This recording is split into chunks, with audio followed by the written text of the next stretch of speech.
Millions of Americans take flight despite recommendations to stay home, all as hospitalizations continue to climb. Relief is not entirely off the table. What's next for the bill passed by Congress? Christmas and coronavirus, how local churches are adapting to pandemic times. And Turkey 911, why local officers are making special deliveries this Christmas Eve. Temperatures will sit near or just below the freezing mark tomorrow morning ahead of a seasonable Christmas day. Local, trusted. This is News 3 at 10 on KBTX. Across the U.S., holiday celebrations are expected to be muted amid surging coronavirus cases and worrisome forecasts. Nationwide, more than 119,000 COVID-19 patients are in the hospital. That's a new record. Elise Preston reports from New York. On Christmas Eve, California reported its 2 millionth COVID-19 case. Around the state, overflowing hospitals are struggling to avoid rationing care. The director of LA County's Department of Health Services says it's on track for some 8,700 deaths over a 3-month span. That is nearly 3 times the number of people that died in the 9/11 terrorist attacks. In Indiana, an African-American doctor's death from the virus is raising difficult questions. You're not even short of breath. I said, yes, I am. Dr. Susan Moore posted this Facebook video complaining she was getting inadequate care at an Indiana hospital because she was black. She was released and died this week. This is how black people get killed when you send them home. Indiana University Health released this statement. We take accusations of discrimination very seriously and investigate every allegation. Despite warnings from health officials, more than 1 million travelers passed through U.S. airport security checkpoints Wednesday. We'll see how it goes. That's how I feel it. But it's holidays.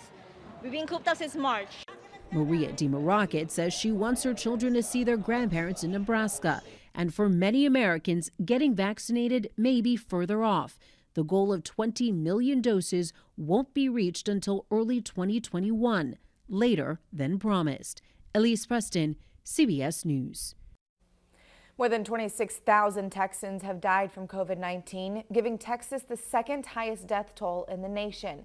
Over 300 new deaths were reported just today. There are also nearly 23,000 new cases. In Brazos County, 120 new cases were reported today. The active case count dropped slightly to 1,342. And a good milestone, recoveries passed the 10,000 mark. Well, yesterday's cold front brought that holiday feeling to the Brazos Valley just in time for the Christmas holidays, but it also brought back a pretty gusty wind that we saw for the majority of the day. We're taking a look at peak wind gusts since midnight across the Brazos Valley. Easterwood Airport recorded a wind gust of 40 miles an hour, upper 20s for Huntsville, as well as Cameron Brenham reported a 37 mile per hour wind gust. And winds have calmed down over the evening and into the nighttime hours tonight, but any wind that we still do have out there is making it feel pretty cold out there, with actual air temperatures checking in the low 40s, and we even have some upper 30s already in our northern and eastern counties. If that's any indication of how the rest of the night is going to go, we're going to wake up to some pretty cold temperatures in the low 30s and even a few upper 20s. We'll talk more about your Christmas Day forecast coming up here in just a few minutes. All right, Mia, thank you. Breaking news tonight on the COVID relief bill passed by Congress. CBS News has learned the legislation was flown down to Florida, where the president is spending the Christmas holiday. Paula Reed reports tonight from West Palm Beach, Florida. House Republicans turned back a push by Democrats to increase stimulus checks from $600 to $2,000.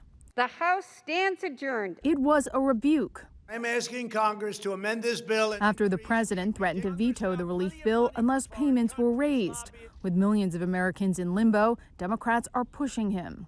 Believe it or not, Democrats agree with the president, at least to the extent that we need to sign this bill now.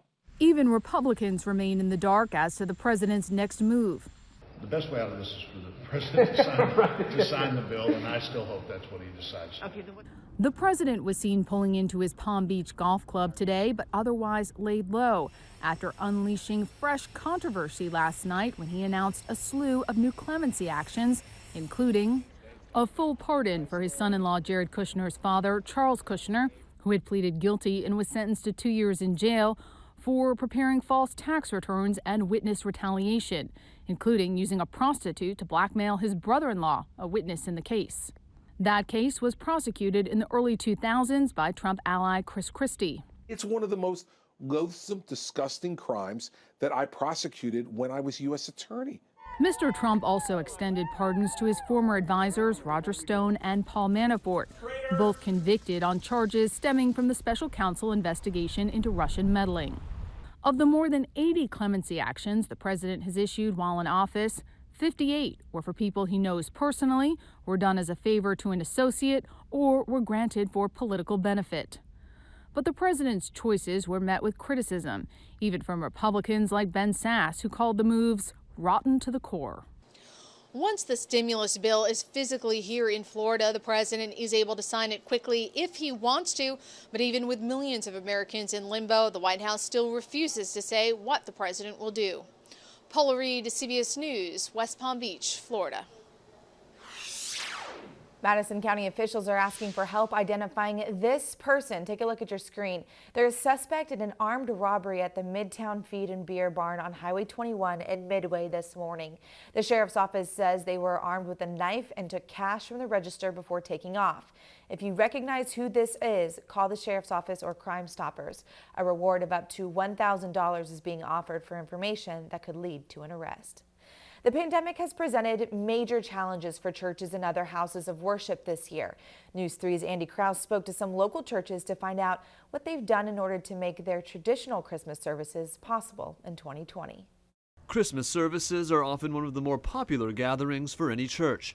That's why A&M United Methodist Church in College Station made a number of adjustments this year. We added services this year for Christmas Eve. We did one last night that we knew would be a smaller attended so that people could feel comfortable if they really needed not to be around large groups. McCollum says the church continues to enforce the guidelines that allowed them to reopen earlier this year, like mask-wearing requirements and limiting the sanctuary to 250 people socially distanced per service. If people are not able to come because of health reasons or just an uncomfortableness, they can watch online and whichever service they want. The North Bryan New Birth Baptist Church continues to worship only virtually. Its traditional Christmas service was canceled this year as a safety precaution. The kids would have speeches and we'd have plays and things of that sort, but we weren't able to do that this year. Instead, they took their Christmas program online the Sunday before Christmas. Williams says it doesn't change the reason for the season or dampen the congregation's Christmas spirit. Still alive and well. We may not be inside the building giving praise to the King of Kings, Lord of Lords, but we're in our homes. We come together through His Spirit, through each heart, and so it's there, alive and well. Andy Krause, News 3. Both McCollum and Williams say their congregations have been very supportive of all the measures their churches have taken to make Christmas services safe. Despite COVID-19 concerns, people were still catching flights on Christmas Eve. Reports say all holiday travel is down by nearly 30% due to COVID-19, but that's not stopping nearly 85 million Americans. All air travel is down by more than 50% than last year's around the holidays. Easterwood Airport and College Station only had a few flights in and out on Christmas Eve. Travelers we spoke with say they felt comfortable flying despite COVID-19 concerns. For the most part, I felt safe. Like everyone was just doing their part. Everyone's just trying to get home and see their families or around the holidays. The CDC recommends those traveling to continue following public health guidelines like wearing a face mask and social distancing. Law enforcement officers spent the day making house calls to Bryan ISD students and their families, coming up the jolly reason behind those visits.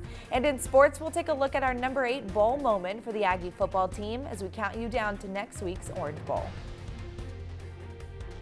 Christmas Day starts pretty chilly, but it ends seasonable with plenty of sunshine. We'll get you an updated look at your pinpoint forecast coming up here in just a few minutes.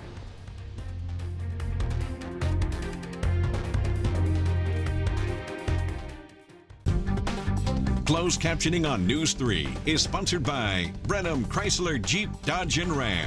Shop us 24/7 at BrenhamHasIt.com. You're watching News 3 at 10 on KBTX. bridging the gap between law enforcement and the community. A local nonprofit is looking to bring those two together. News 3's Donnie Tuggle went along on a police operation so important it brought out officers from across Brazos County. Santa recruited some helpers this Christmas to bring some holiday cheer to Bryan ISD students and their family. Bryan Police Department officers and deputies with the Brazos County Sheriff's Office made house calls Christmas Eve, but no arrests were made. It's an opportunity for us to change the stigma of law enforcement coming into your neighborhood for something negative, realizing that sometimes we need their help, and it's sometimes a good thing that they come. That's why Fabi Payton with the nonprofit I Heart Bryan wanted to make a difference this holiday season with Turkey 911. These times are hard for people, and holidays especially, and if we can help bring a little bit of cheer while we're trying to change the stigma, I think we're doing what we're called to do. 75 turkey dinners to feed families of 6, cooked and ready to eat, delivered by our very own area law enforcement. Being able to go to somebody's house and share with them in a time of need builds that trust and relationship that we want to continue to foster in the city of Bryan. Making the holiday a little sweeter this Christmas season. If you have a gift that you feel like could really help, use it. Use it to the community's benefit. You know, use it to bring about unity, change, love, peace. Use it. In Bryan, Donnie Tuggle, News 3. Payton says Turkey 911 wouldn't be possible without donations from the community and Divine Cuisine and Always Craving BBQ, who prepared those meals. It's time to announce the winners of our 12 Nights of Lights contest. First place goes to this video called Light Up Union. With 92 votes, they'll receive a $350 Visa gift card. And second place is the Gilbert's House with 64 votes. They'll be getting a $150 Visa gift card. 12 Nights of Lights is sponsored by Climate Doctors of BCS. Hey, stick around. Mia Montgomery is going to give us another look at that Christmas forecast after the break.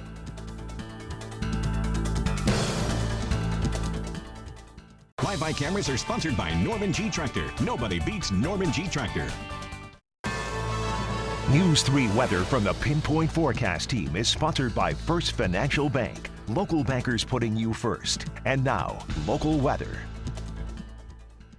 Well, starting off the holiday week, we had an unseasonably warm stretch of days, topping off in the low 70s both Monday and Tuesday. Yesterday, we officially got up to 77 degrees over at Easterwood Airport, but thanks to yesterday's cold front that pushed through the Brazos Valley, temperatures are feeling a whole lot more festive. We only got up to about 54 degrees this afternoon. And speaking of that cold front, it continues to push off towards the east, still bringing a good soaking on this Christmas Eve night to places like the Carolinas, up into the mid-Atlantic and even into New England. But you'll notice that cooler air filtering in behind it, portions of the Ohio River Valley up into West Virginia and Pennsylvania, seeing some snow on this Christmas Eve. But it's pretty much the opposite story here across the state of Texas, where we've just remained pretty quiet throughout the day today. We had plenty of sunshine and clear skies, few clouds starting to drift into West Texas as well as the southern portions of the Lone Star State, but really that high pressure that's sitting to our south and our west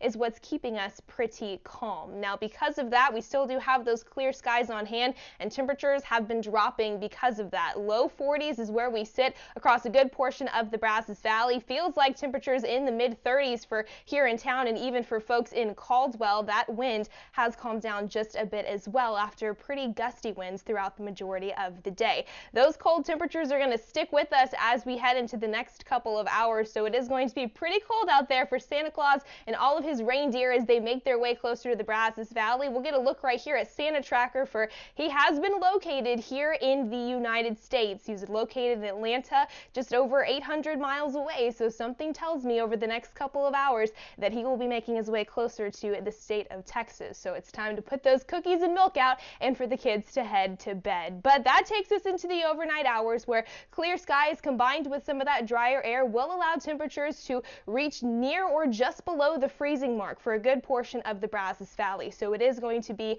very cold if you are stepping out early for any of those Christmas Day plans tomorrow morning. We do have the chance to see some patchy frost, so you might see a little bit of that if you're waking up pretty early, kind of glistening on the front lawn. But regardless, cover up those sensitive plants as well as bring in the pets, because with temperatures down in the low 30s tomorrow morning, wind chills are expected to be in the upper 20s for portions of the Brazos Valley. So again, a very, very, very cold start to our Christmas Day. today. But we are expected to keep those mostly clear skies on hand heading into the rest of the day, and all of that sunshine is going to help temperatures warm up into the low 60s across the Brazos Valley. So it is going to be a very seasonable Christmas out there. But as we head into the weekend, we're going to start to see an onshore flow return. And what that's going to do is it's going to bring in a little bit more of that moisture, kind of increase a little bit more of that cloud cover as we get towards the weekend. And that's going to help temperatures warm up as well. So we'll keep watching that, for I do think we'll see some isolated chances for rain towards the back half of the weekend into the beginning of next week.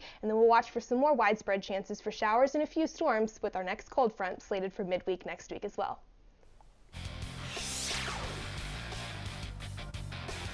Up next in sports, the Heisman Trophy finalists have been announced, and the Texas Aggies faced 3 of them this season during SEC play. Plus, we're going to head to Snook and congratulate our newest classroom champion.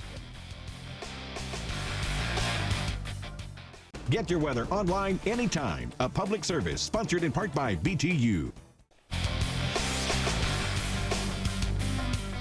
The Heisman finalists have been announced. Howdy, Brazos Valley. The 4 Heisman Trophy finalists announced today, and the SEC finds 3 of its best up for the award. Florida quarterback Kyle Trask, along with Alabama signal caller Mac Jones and Crimson Tide wide receiver Devontae Smith. Clemson quarterback Trevor Lawrence rounds out the foursome and was the preseason favorite. The Heisman's going to be awarded on Tuesday, January the 5th, during a virtual ceremony. The Huntsville Hornets are our lone team left in the TV3 viewing area in the high school football playoffs. Last week, the Hornets beat Barbers Hill in the area round of the postseason to set up a rematch with Crosby on Saturday. To advance to the quarterfinals, Huntsville knows it is going to have to play well on both sides of the ball. Offensively, we've got to continue to protect the ball. We hadn't turned it over in 2 weeks. And that creates an environment that's going to be better for you if you don't give them extra opportunities. On the other side of the ball, number 1, number 2, we've got to get them on the ground when we're in the game, because if you make one mistake and you don't get them on the ground, they're fast enough to go 80 on you and score. Huntsville and Crosby scheduled to kick things off at 2 o'clock Saturday afternoon at Woodforest Bank Stadium. In 9 days, the Texas Aggies will play in the Orange Bowl against North Carolina. And as we continue our countdown to the top 10 Texas A&M Bowl matchups during the 2000s, we need to remember that there have only been 7 wins so far. Checking in at number 8, the 2006 Holiday Bowl against Cal. And here's John Wilson. For those of you who don't know, we're making history with the first underground yell practice. A San Diego noise ordinance forced the Aggies to hold yell practice in a parking garage, but the sight didn't seem to dampen the enthusiasm.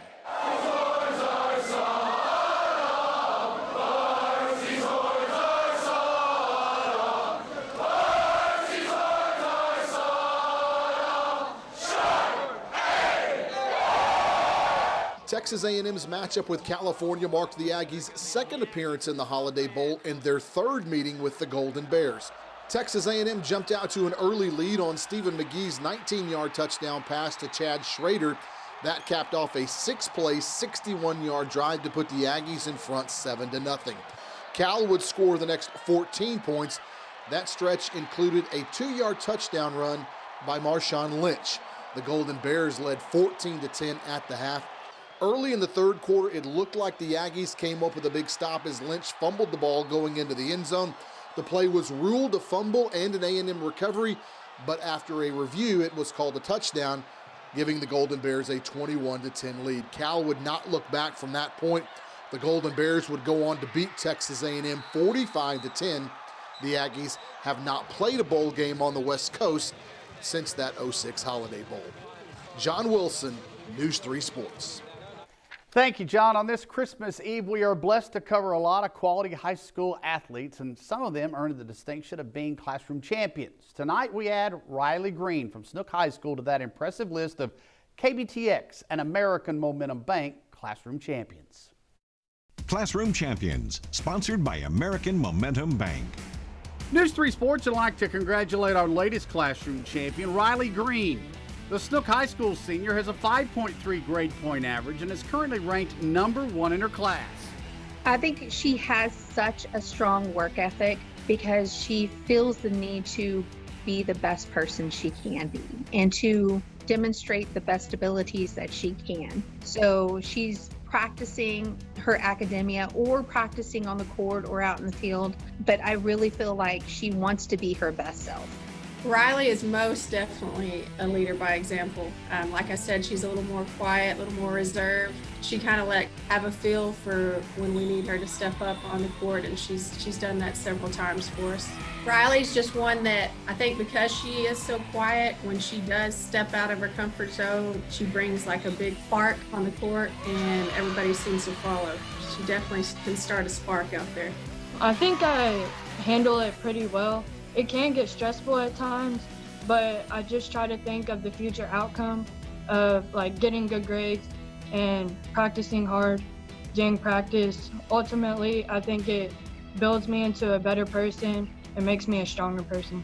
After high school, Riley plans on attending Texas A&M University and pursuing a degree in biomedical science. She hopes to one day become a neonatologist. Congratulations to Riley Green of Snook High School, this week's News 3 Sports Classroom Champion. Congratulations again to Riley. As we head to break, kids, let's take a close look outside and see if we can see old St. Nick as we look across the Brazos Valley, courtesy of our Live Eye Network.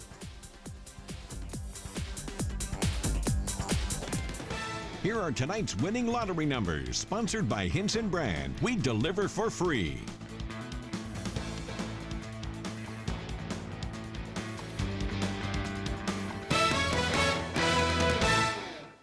For more scores and highlights, visit the KBTX.com sports page. Brought to you by the Brazos Star Credit Union, the brighter place to bank.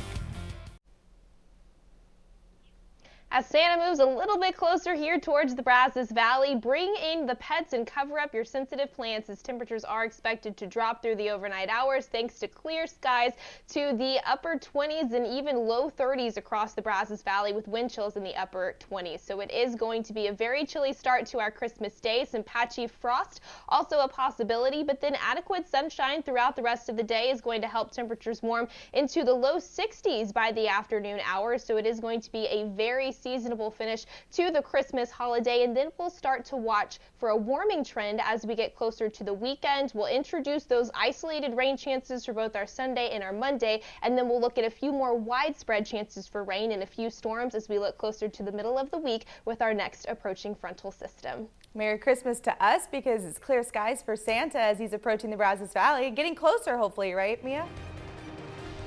Yep, he should be here pretty soon. All right, thank you. And thank you for watching. Merry Christmas, everybody.